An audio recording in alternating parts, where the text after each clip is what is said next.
State news 71 में आप सभी का स्वागत है। कांग्रेस पार्टी द्वारा इन दिनों पूरे देश भर में हाथ से हाथ जोड़ो अभियान चलाया हुआ है, जिसके तहत कांग्रेस के नेता गांव दर गांव जाकर, कस्बे दर कस्बे, नगर दर नगर जाकर लोगों से संपर्क करके कांग्रेस की नीतियों से लोगों को अवगत करा रहे हैं तथा वर्तमान में भाजपा सरकार के जो है कुशासन बारे भी लोगों को अवगत करा रहे हैं। इसी कड़ी में विधायक श्रीमती रेणु बाला आज सडोरा क्षेत्र के डेहा बस्ती की तरफ मस्जिद के नजदीक पहुंची और वहां पर एक सभा को उन्होंने संबोधित किया और कांग्रेस की नीतियों बारे लोगों को अवगत कराया। लोगों ने भी उनके सामने काफी समस्याएं रखी और जिनका उन्होंने समाधान करवाने बारे में आश्वासन भी दिया। मेरा प्रणाम करती हूँ आप सबको, मैं राम राम सलाम भी करती हूँ। साथियों, आज इतना कहूंगी कि जो हमारा माननीय नेता हमारे राहुल गांधी जी, उनके द्वारा भारत जोड़ो यात्रा चलाई गई, जिस यात्रा में राहुल गांधी जी ने हर एक वर्ग से, चाहे वो गरीब हो, चाहे मजदूर हो, चाहे दलित हो, चाहे कर्मचारी हो, हर वर्ग की बात उन्होंने सुनी और अपनी जो लोगों की समस्या थी वो माननीय राहुल गांधी जी को लोगों ने बताई और उन समस्या का निवारण कराने के लिए राहुल गांधी जी ने अपने लोकसभा संसद में उन लोगों की आवाज उठाई जिन लोगों से वो मिले अपने पूरी इस यात्रा में, और उनकी बात वहां पे रखी। और किस लिए उनकी जो लोकसभा सदस्यता थी वो बर्खास्त की गई। हम सभी जानते हैं कि मोदी की सरकार है, मोदी की क्या नीतियां हैं, क्या उन नीतियों पे मोदी लागू करते हैं, उनकी वजह से राहुल गांधी जी ने क्या कहा, इंसाफ की बात कही और उसी के तहत जो हमारा कांग्रेस पार्टी का एक प्रोग्राम चला हुआ है, हाथ से हाथ जोड़ो कार्यक्रम। साथियों, ये हाथ से हाथ जोड़ो कार्यक्रम इसलिए चलाया कि भाजपा की जो विफलताएं हैं उनको लोगों के द्वारा, जो भाजपा के लोगों में अपनी कहते हैं कि पावर दिखाते हैं और उनकी जो करनी है, उनकी कथनी है, उनसे उजागर करना और कांग्रेस पार्टी की जो नीतियां हैं, जो कांग्रेस पार्टी ने लोगों के भलाई के लिए, लोगों के भविष्य के लिए काम किए, उन नीतियों को लोगों तक पहुंचाना, लोगों के दिल तक पहुंचाना, ताकि आने वाले समय में जो भाजपा का ये राज चला हुआ है इसको दूर किया जाए, भाजपा सरकार को यहाँ से भगाया जाए और कांग्रेस पार्टी को मजबूती देकर कांग्रेस पार्टी की सरकार को बनाया जाए। साथियों, कांग्रेस पार्टी एक ऐसी पार्टी है जिसमें हर वर्ग का भला हो सकता है। 36 बिरादरी की पार्टी कांग्रेस पार्टी है, चाहे वो गरीब हो, कर्मचारी हो, व्यापारी हो, सबकी सुनवाई होती है। लेकिन जब से भाजपा का राज आया, जिसने भी अपनी आवाज उठानी चाहिए इस राज में, सबके ऊपर लाठियां डंडे बरसे कि नहीं बरसे। किसानों की बात करें, किसानों को लाठियां मिली, कर्मचारियों की बात करें, कर्मचारियों को लाठियां डंडे मिले, और हमारे जो युवा वर्ग है अगर नौकरियों के लिए गए, एग्जाम देने के लिए गए, उनके ऊपर लाठियां डंडे बरसे। हमारे जो सरपंच चुने गए उनके ऊपर लाठियां बरसी, जो हमारी महिलाएं हैं उनके ऊपर लाठियां बरसी। एक नारा दे दिया भाजपा ने कि बेटी बचाओ बेटी पढ़ाओ। क्या आज के राज में, भाजपा के राज में हमारी बेटियां, हमारी महिलाएं सुरक्षित हैं? बिल्कुल भी नहीं है। जो अगर हम बात भी करें, जो हमारे कहते हैं कि भारत का नाम रोशन करने वाली हमारी बेटियां, जो कि आज जंतर मंतर पर धरना देके बैठी हैं, वो तो गोल्ड मेडल लेके आई, सिल्वर लेके आई, भारत का नाम रोशन किया कि नहीं किया? उनकी भी सुनवाई नहीं हो रही। किसानों के ऊपर लाठियां बरसी, किसानों ने धरना दिया, किसान साथी हमारे शहादत को भी प्राप्त हुए, किसानों की बात नहीं सुनी। कर्मचारियों की बात करें, कर्मचारी आज भी धरना देके बैठे हुए हैं।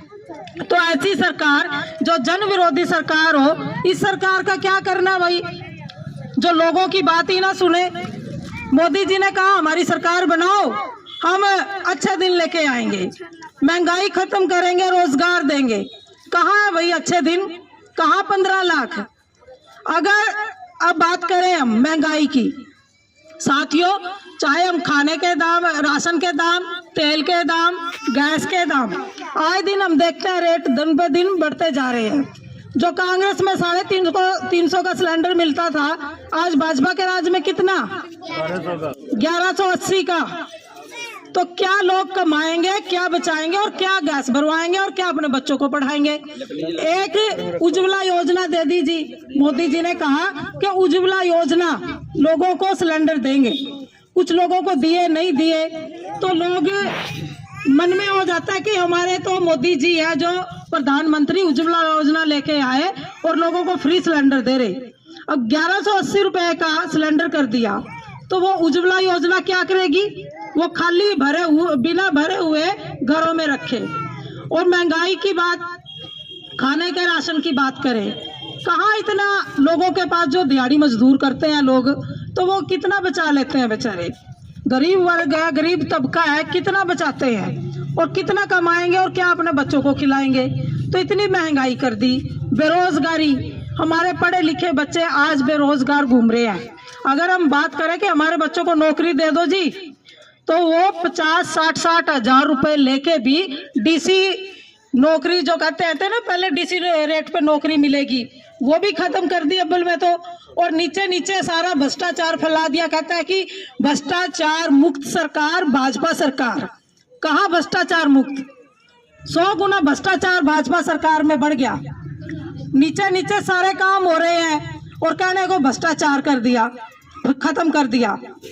तो साथियों, मोदी जी ने कहा कि सरकार बनाओ, मैं सबके लिए भलाई के काम करूंगा, अच्छे दिन आएंगे। कहाँ अच्छे दिन? लोगों के ऊपर अत्याचार हो रहा है, हर दिन अत्याचार होता है।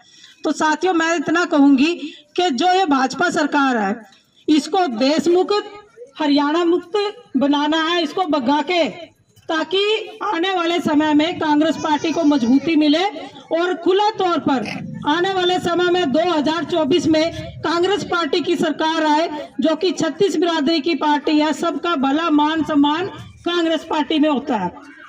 और अगर बात करें कि मोदी जी ने कहा, मोदी जी तो पता नहीं क्या क्या कहते हैं और क्या देश को बेचने के कगार पे लाके खड़ा कर दिया।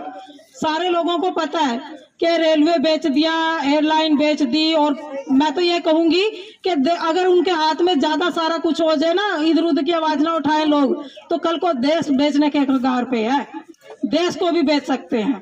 तो इस करके हम लोगों ने चौकस होना है, अपनी बुद्धि को जगाना है। कुछ लोग आएंगे बीजेपी को वोट दो, कुछ लोग कहेंगे कि इसको जेजेपी को वोट दो। किसी के बहकावे में नहीं आना, किसी के कहने में नहीं आना आप लोगों ने। लेकिन अब कांग्रेस पार्टी का आगाज हो चुका है। पहले हिमाचल में कांग्रेस पार्टी की सरकार आई और अब कर्नाटका में कांग्रेस पार्टी की खुले बहुमत से सरकार आई। उसके लिए भी आप सब लोगों को मैं बधाई देती हूँ अपनी ओर से कि आने वाले समय में जहां भी इलेक्शन होगा, हमारी कांग्रेस पार्टी की सरकार बनेगी और 2024 में पूरे बहुमत से हरियाणा में कांग्रेस पार्टी की सरकार बनने जा रही है और आप लोगों की अपनी सरकार बनेगी। साथियों, आप सभी जानते हैं कि विपक्ष की विधायक होने के नाते काम तो पूरा करवाने चाहिए, लेकिन सीएम साहब ने कहा कि हम हर विधायक को 5-5 करोड़ हर साल देंगे। लेकिन कहते हैं ना कि भाजपा की जितनी करनी और कथनी है सब अलग है। हम सभी समझ चुके हैं कि कितना फंड दे रहे हैं और क्या काम करवा रहे। हर सड़क के लिए विधायक, मैंने तो पीछे भी कहा था भी विधायक जी असेंबली में उठाओ, लेकिन इनको समय नहीं दिया गया बोलने के लिए। यहाँ के लोग पंचायत चाहते हैं, सफाई पंचायत में भी हो रही थी, सफाई यहाँ भी हो रही, लेकिन टैक्स कौन दे? और एक बात और मैडम जी, यहाँ की जो फैमिली आईडी और प्रॉपर्टी, यहाँ प्रॉपर्टी आईडी भी है। इनका मकान मेरे नाम, मेरा मकान इनके नाम, ये प्रॉपर्टी आईडी में हो रहा है और फैमिली आईडी में नाम गलत, आधार कार्ड में कुछ नाम और वोटर कार्ड में कुछ नाम। कैसे इनकी पेंशनें बढ़ेंगी? लोगों की पेंशनें कट रही हैं। और ये बैठी कहाँ, सुपैल ने एक दिन कह रही थी हमारा तो जी राशन कार्ड कट गया। मगर बीबी क्यों कट गया? न्यू कह जी साਡਾ बिल 9000 तो ऊपर आ गया बिजली का, जिसका बिल। नगर मोहल्ले आसपास के मोहल्लों से जो भी मौजूद साहबान यहाँ पे आए हैं, हमारी मातृशक्ति है, माताएं बहनें और प्यारे बच्चों, वक्त थोड़ा है यहाँ पे, अभी नमाज का टाइम होने को इसलिए थोड़ा जल्दी थी। नहीं तो मैडम जी यहाँ तो जनता तो यहाँ पे पूरा ग्राउंड ही भर जाता, हमारा चौराहा भर जाता है। तो टाइम ही ऐसा मिला हमारे को। मेरे को तो आदेश हुए थे अभी लगभग 5 बजे, 6 बजे अपने कहीं बाहर कार्यक्रम से पहुँचे, 6 बजे आके अपने जैसा कैसा आपके सामने जोड़ दिया। मेहता जी की बात को आगे ही मैं कैरियान करूँगा नगर पालिका के लिए। इस आज मेरे ख्याल शुक्रवार है, मंगलवार की बात है, एक बेचारा है, मैं आंखों देखी घटना बताता हूँ आपको। वो आया के पास, कहे भाई इसकी रजिस्ट्री कर दे, जो मैं बता रहा हूँ शेर सिंह भाई इसकी रजिस्ट्री करनी। शेर सिंह आगे से जवाब क्या देता है, जो टाइप राइटर है शेर सिंह यहाँ पे, पता होगा कुछ को, कहे जी रजिस्ट्री तो 1 लाख रुपए दे तो भी नहीं होती। कहे जी इतनी बात सुनने तो जो रजिस्ट्री करवाने वाला था, समस्या क्या थी, उसने अपने पेमेंट बयाना 2 लाख रुपए दे दिया था। जब उसने कहा कि 1 लाख रुपए में भी रजिस्ट्री नहीं होती, वो गश खा के गिरने लगा बेचारा, यूं करने लगा। मैं कहा भाई रुक जा, ठंडा पानी पिए गिलास, क्या दिक्कत है तेरे को। क्या जी मैं तो इनके सारे पे अपने वो 2 लाख रुपए सारे के सारे दे दिए, प्लाट सा था वहाँ पे, अभी क्या रजिस्ट्री नहीं हो रही। मगर तेरी अकेली की समस्या नहीं है, ये सटोरे की 75% जनता, 75 जानते हो, ये सारा यहाँ से मोहल्ला, यहाँ पड़ा सारा सैनीपुर, ये सैनियों का गुहापुर मोहल्ला, सारा टोली मोहल्ला, किसी के पास मलिकियत का कागज नहीं है यहाँ पे। असेसमेंट तो चढ़ी हुई है, तो कह जी क्या होगा, मगर चुपचाप होगा 2000 के एग्रीमेंट स्टाम्प पेपर पर एग्रीमेंट बनवा ले और लेके बैठ जा। कह जी फिर वो नक्शा नहीं बना रहे, आगे समस्या दूसरी, नक्शा तो कहते नक्शा बनवाओ, नक्शे बनाने के लिए क्या चाहिए, रजिस्ट्री मलकियत का कागज, वो किसी के पास है नहीं, मगर चुपचाप बना ले, जो देखी जाएगी बाद में करते रहने, यही इलाज है उसका। तो वहाँ पे तो आदरणीय विधायिका जी मैं मुद्दे को दूसरी तरफ ले गया। मेरे सभी विधायक श्रीमती रेणु बाला ने अनेकों वायदे लोगों के बीच किए कि जब प्रदेश में कांग्रेस का राज होगा तो उन वायदों को पूर्ण किया जाएगा। लोगों ने भी उनके सामने अनेकों प्रकार की समस्याएं रखी, उन्होंने उन समस्याओं का समाधान करने बारे कहा और साथ ही कुछ समस्याओं के बारे में विधानसभा में भी आवाज़ उठाने की उन्होंने बात की। उन्होंने कहा कि हरियाणा में भी अब कांग्रेस पूर्ण बहुमत के साथ सरकार बनाएगी और भाजपा का जाना अब तय हो गया है। आने वाले समय के अंदर छत्तीसगढ़, राजस्थान के अंदर भी भाजपा की जो है बुरी तरह से हार होगी और कांग्रेस ही वहाँ पर सरकार बनाएगी। उन्होंने कहा कि आने वाले समय में वो कांग्रेस का हाथ मजबूत करें ताकि देश को एकजुट करें और प्रदेश के को भी विकास के पथ पर कांग्रेस आगे लेकर आए। इस लिए सभी को कांग्रेस का साथ देना चाहिए। अनेकों लोगों ने वहाँ पर समस्याएं उनके सामने रखी, साथ में हमारे संधू मोंटी भी मौजूद थे, उन्होंने भी देख सकते हैं कि देहा बस्ती और बाजू बस्ती के लोगों के सामने और उन्होंने भी उनका समाधान पूरी तरह से स्टेट न्यूज़ सबसे ज़्यादा